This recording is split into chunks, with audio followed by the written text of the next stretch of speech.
Hi, I'm Will Adams and this is Honeybrook Tools and Woodworks.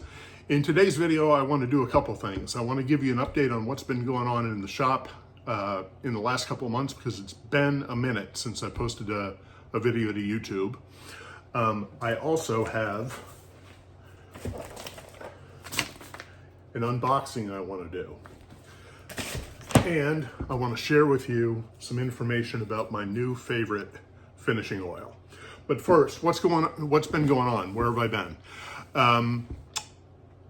For the last 2 years since I've started making tools, I have experienced increasingly painful arthritis in my right hand, specifically my right thumb.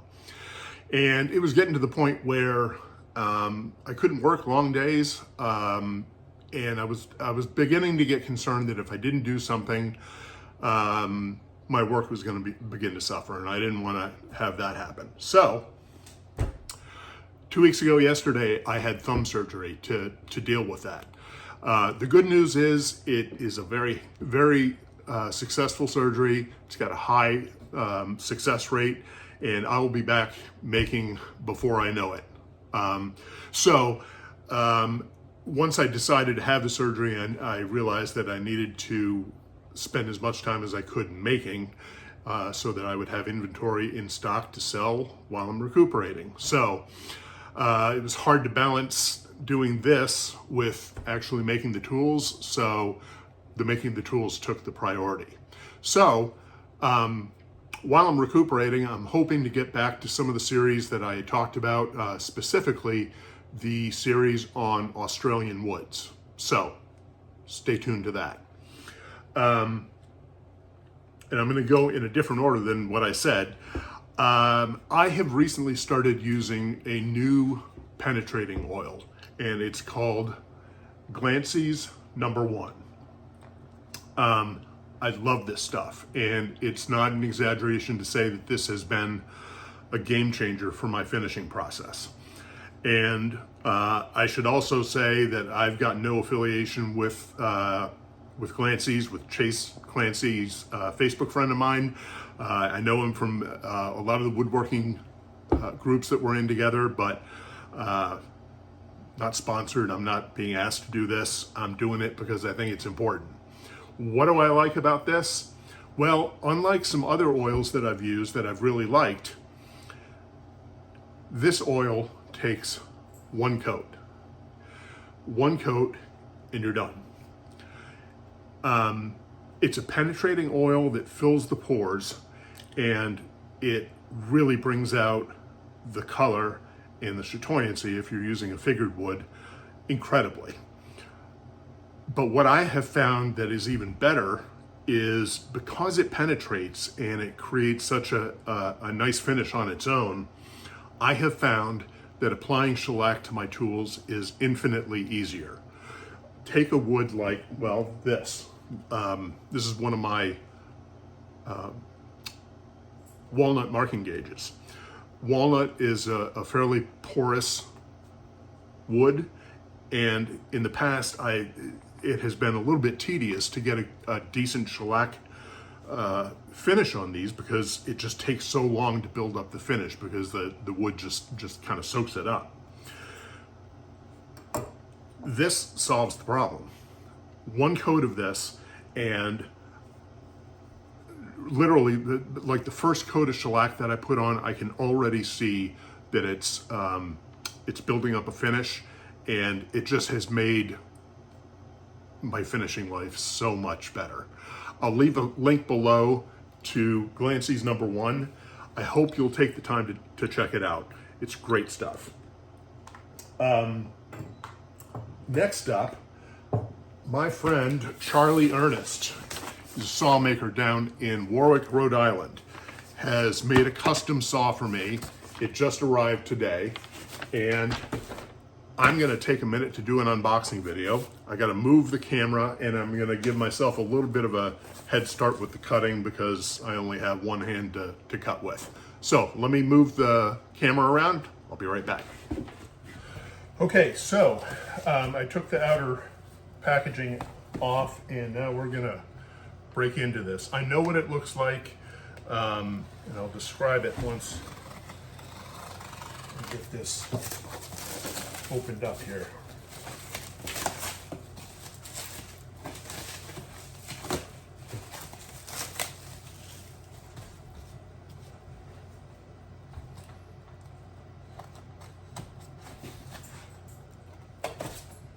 And before I open this all the way up, I don't remember if I've shown this saw before. This is a saw that Charlie made. It's a prototype of a gent saw that he's, I think, going to be making regularly. I don't know. The prototype aspect of it is that it's designed in such a way that you can remove the handle and insert a different kind of plate with it. Charlie knew somewhere along the line, he found out that I really have a thing for gent saws. A lot of people don't like them, but I love them. And he was kind enough to send this to me to give it a whirl. I use this all the time. It's just a great tool. So,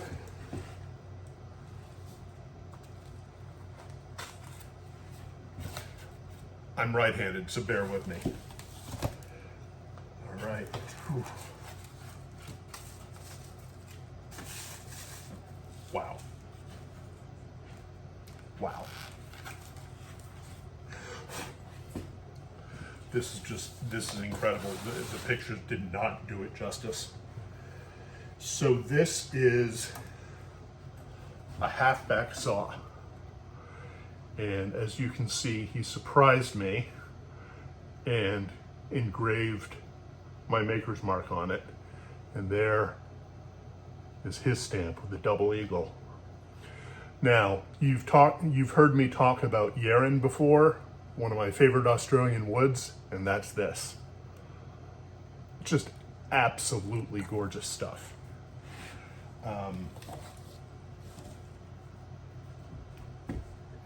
And it fits my hand perfectly.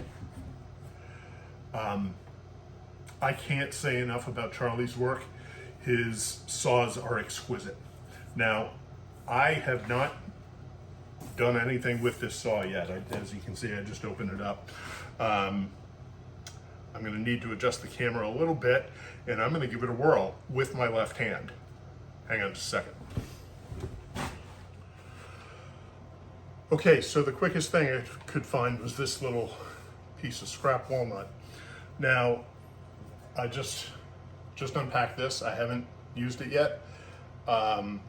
So I'm gonna try this with my left hand. I don't know, I've gotten better at a lot of things with my left hand over the last couple of weeks. I'm not sure how sawing is gonna be.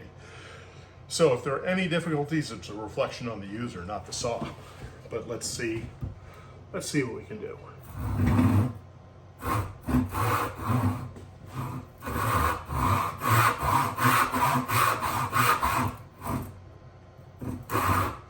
Now, as I'm doing this, I'm thinking, because this is my left hand, I'm reminded of the importance of good sawing technique. When I first started, I know that my hand was too tight on this. I need to have just a loose grip and let the saw do the work.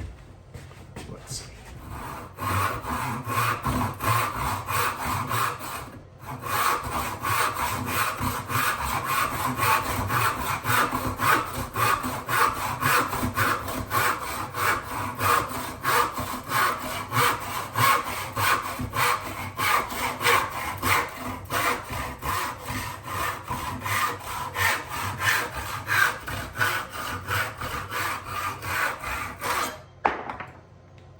Beautiful.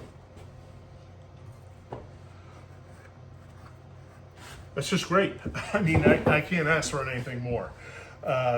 It feels great in my hand. It cuts beautifully, and this is for a specific purpose. So when I talked to Charlie about making this, I told him what I had in mind, and I'm gonna leave that to the coming attractions part. So I'm not gonna get into that just yet. I have a couple other things that I will give you a preview on. I've got 2 new styles of marking gauges. One I call the Honeybrook 197. This is the prototype, and I'm in a separate video. I'll tell you why this is a prototype and how I've changed it. I call it the 197 because it's based off of Stanley 197, which the one that I have was made probably in the early, I'm going to say probably the 1910s, and it had a circular cutter.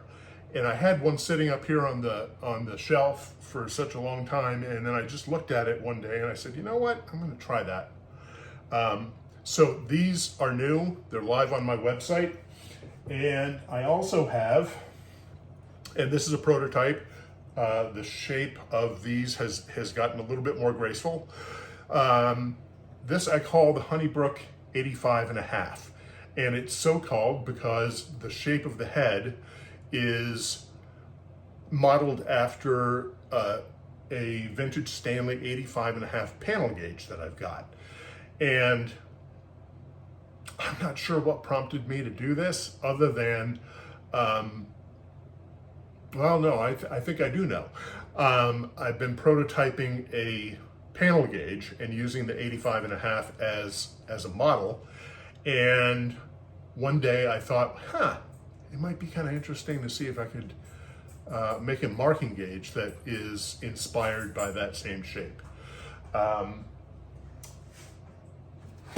on a second. So this is the final shape. This is what I have up on the website, and you'll see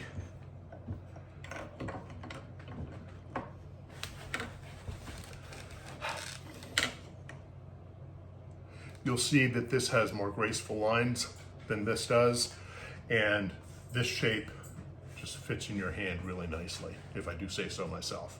So I'll do some 2 separate videos, shorts, on these 2 marking gauges. And again, they're on my website at honeybrookTools.com.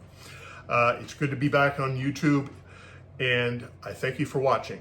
If you enjoyed this, please click the like button down below, and if you haven't already, please consider subscribing. Thanks for watching.